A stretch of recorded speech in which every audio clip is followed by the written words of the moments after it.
So I was thinking the other day how interesting life and society is. We're obsessed with instant. I mean, think about it. Ready-made meals, instant coffee, microwave cakes. Yes, I'm thinking about food a lot. But not only that, think about delivery. So before, when you had something delivered, you were willing to wait 2 or 3 weeks or 5 to 7 days. Now, next day delivery is the norm, and same day delivery is what you're looking for. And we're just constantly being obsessed with this instant, and we call it efficiency. Isn't that such a lovely word? So take coffee, for example. You've got really 2 ways of making coffee, right? So the first way, the right way, takes a little bit of time, and then you've got that other way.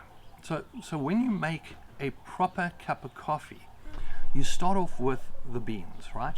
You make sure that you have the correct beans, select beans, and then you ground them.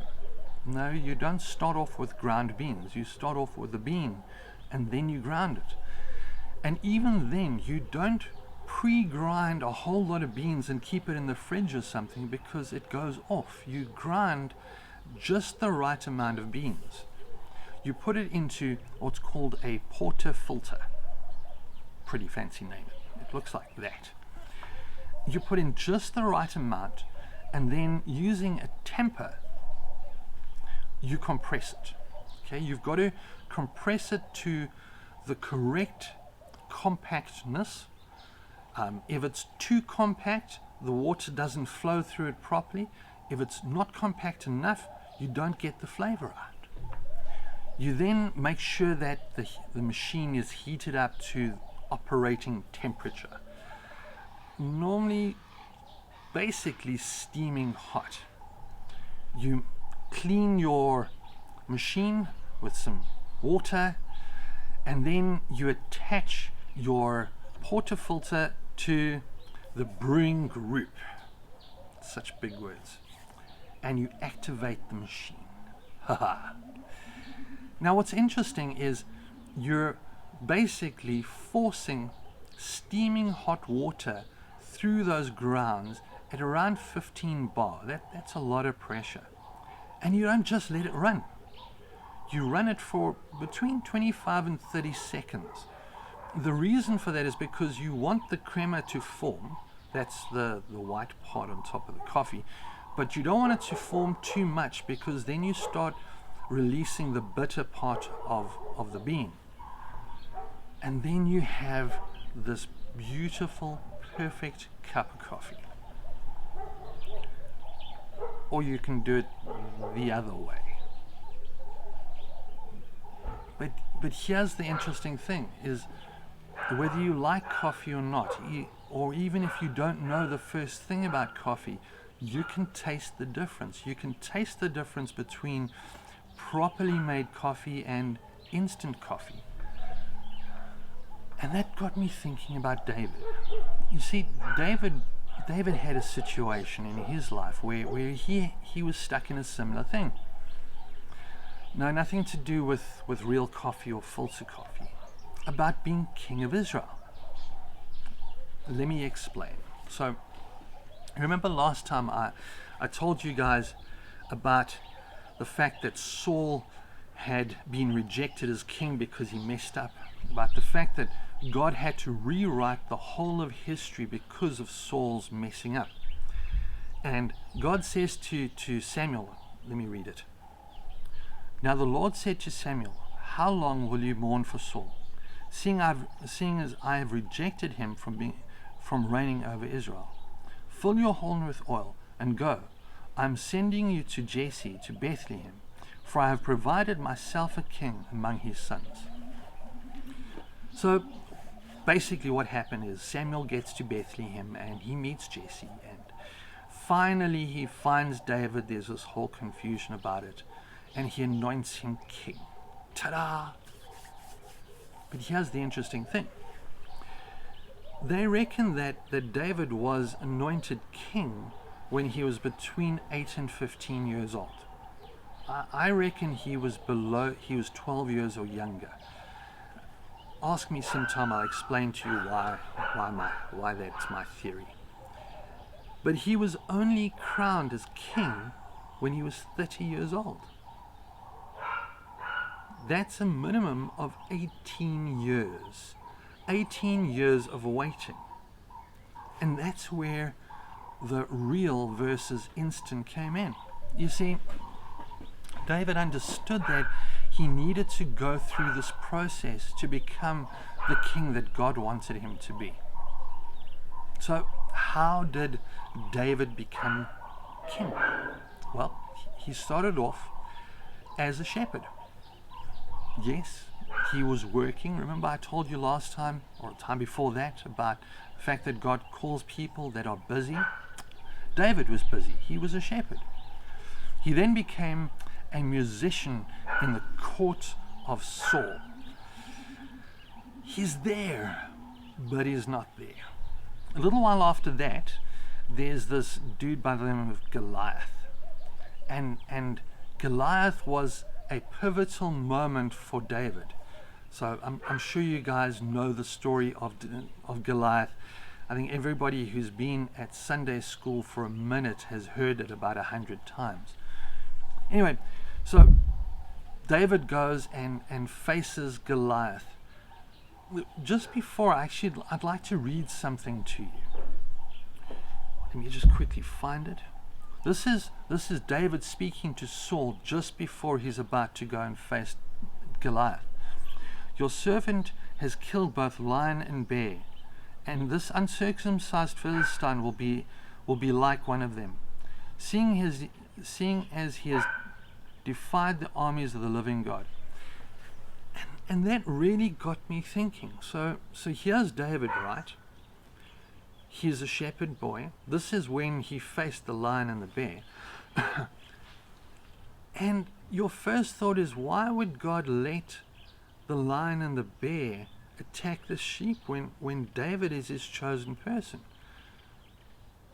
But there was a critical thing to it, because David understood that he needed to go through that process. He needed to understand his position and authority in God, so that when he came to face Goliath, he had that previous knowledge, that muscle memory of God can and will protect me.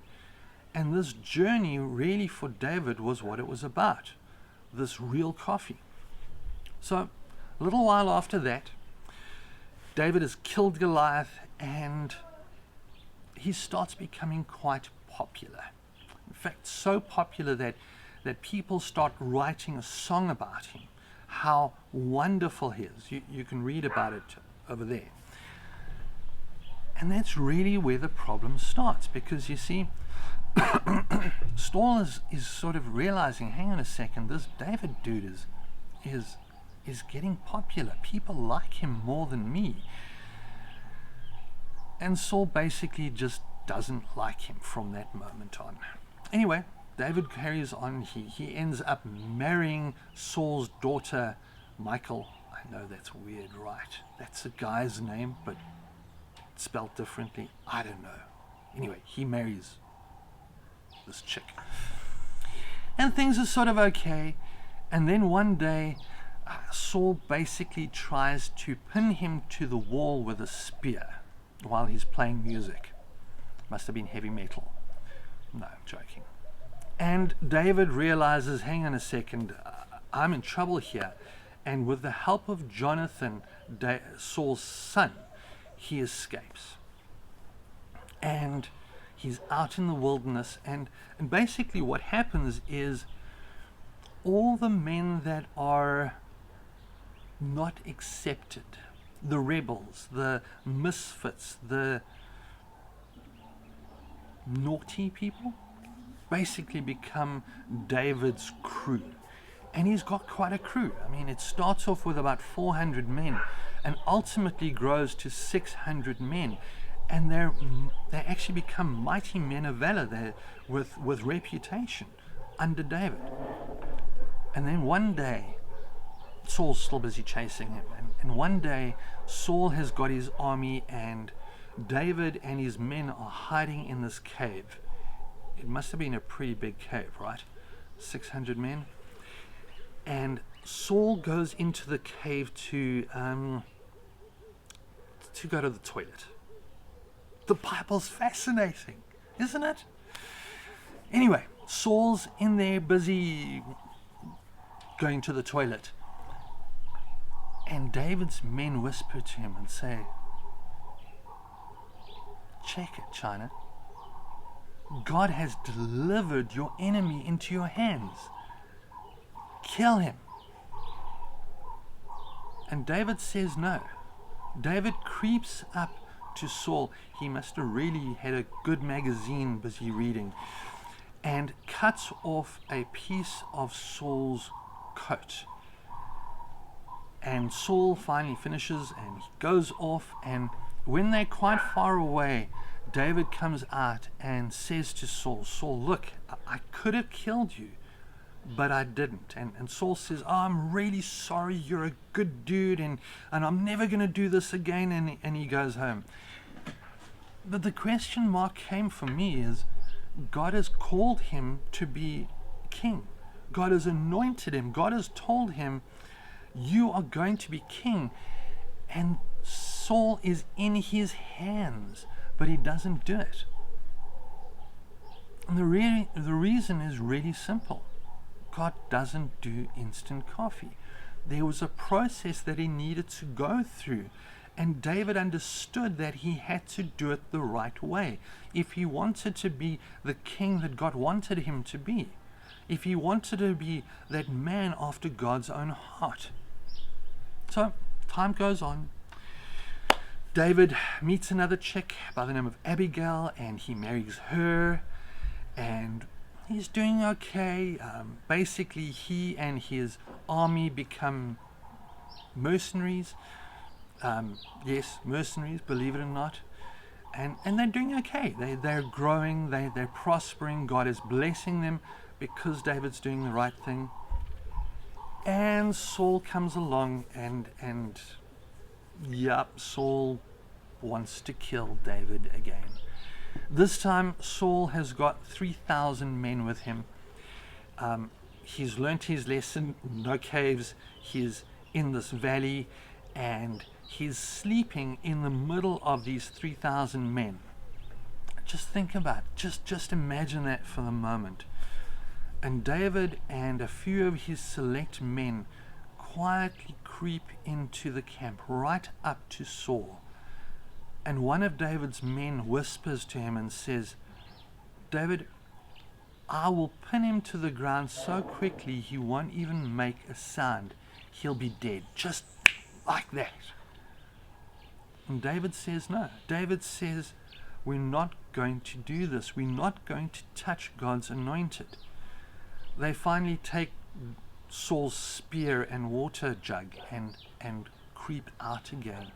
And the next morning, from a distant hill, David says to Saul, and to Abner actually, Saul's army chief, why aren't you looking after the king? Look, this is what happened. We were right there. Here it is. And Saul says, oh, my son, is that my son David? I love you. I'm so sorry. I won't do this again. And he goes home. And once again, the question comes up. Why didn't you just do it? I mean, David didn't even need to do it himself. One of his men said that he would do it. But David understood. God doesn't do instant coffee. Anyway, time goes on. Not much time. Finally, Saul is killed in battle. And after a bit of time, David is finally crowned king. And it only took 18 years. And that was the question that I had, is we as society are obsessed with instant. We want things to happen now for us. And here's this guy who who spent 18 years waiting for a fulfillment of God's promise. And that's really, for me, the critical part is, what are we doing? So the reason why David was able to do that, firstly, was because he understood that God had a purpose and a plan. And that's something that we need to understand. We need to understand that God has a purpose and a plan for each of us. But we've got to be patient in it. We've got to be willing to allow God to take us through that process, because that process is what makes us the king that God wants us to be. Paul writes and says that all things work together for good to those who love God, to those who are called according to his purposes. And that's the critical part here, is David was able to spend those 18 years because he understood that God was working on something. Just like making that real coffee, it takes time, but the reward is so much greater. And then the other side to it, which for me is the other critical part, is the don't give up. I don't know about you. I'm pretty sure that there would have been times in those 18 years where David would have gone and said, Lord, did you make a mistake? Did maybe Samuel anointed the wrong guy? Maybe. But that's the thing. God's promises are complete. His timing is different to us. What we think needs to be instantaneous just isn't. In fact, and I think it's in the book of Revelations, God says that for him a day is the same as 1,000 years. And that's the critical thing, is when we're in this process, we need to understand and realize that God is working on something. He does have a purpose. He does have a plan. He does have something mapped out specifically for you. But the question is, are you going to be willing to submit to that process? So this is my challenge to you. It's my challenge to me as well. My challenge to all of us is, are you going to be like David? Are you going to be like that real coffee? Are you willing to go through the process to reap that reward of God's plan for you, God's purpose for you? Or are you going to try and take shortcuts? I'm pretty sure that if David had taken those shortcuts, just like Saul took those shortcuts, his future would have been very different.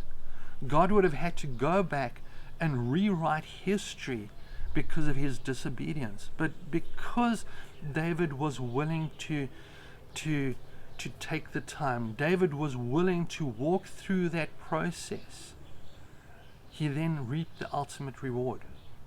He is part of the lineage of Jesus. Isn't that mind-blowing? His children became kings and reigned and did a fantastic job, all because David was willing to go through the process. So that's my challenge to you. Don't give up.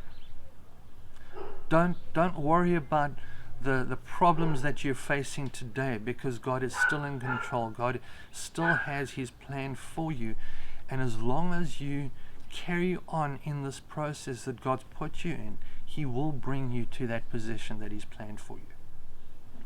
This one is long. I'm sorry about that. We love you guys. We hope you guys are staying safe, and hopefully we'll be able to connect together physically. In the meantime, if you have any prayer requests, please send them through to info Church of the Way. And if you'd like to get hold of us, please go to info to churchoftheway.co. Contact details are there. We love you guys. Cheers.